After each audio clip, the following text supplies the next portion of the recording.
তো হ্যালো বন্ধুরা, আমি ভোলা সকালবেলা চলে গেছিলাম ক্রিকেট খেলতে। মাঠে বলে ক্রিকেট খেলা হচ্ছে, সবাই এখানে দাঁড়িয়ে আছে খেলার জন্য। সবাই খেলছে, তো আমিও চলে গেলাম একটু খেলার জন্য। তো এই যে প্রথমে ব্যাট করছে দীপঙ্কর, মিস করে দিল। কী বলবো আর।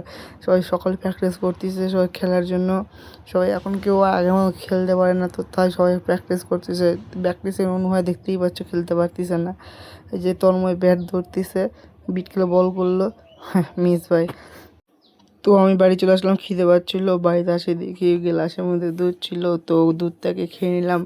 মা বলতো ছোটোবেলায় যে দুধ খেলে নাকি শক্তি হয়, তো খেয়ে নিলাম ঠক ঠক ঠক ঠক করে।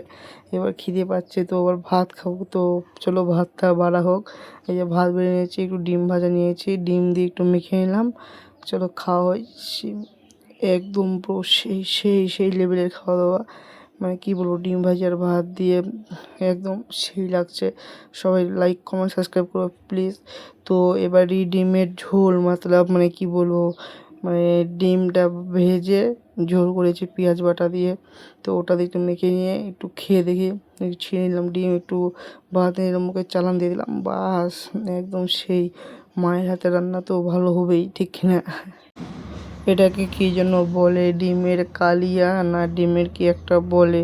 তো নামটা মনে পড়ছে না, নামটা মনে পড়লে আপনাদের সবাইকে জানাবো, বলবো। আর আপনারা এটা কী খাবার নাম সেটা যদি আপনারা জেনে থাকেন, তো আমাকে কমেন্টে প্লিজ বলবেন। তো খাওয়া দাওয়া শেষ। তো অল্পটুকু ডিম ছিল, ডিমটা কিনলাম। তোমরা সবাই কেমন আছো বলো, আর প্লিজ লাইক কমেন্ট সাবস্ক্রাইব করবে। Thank you so much guys.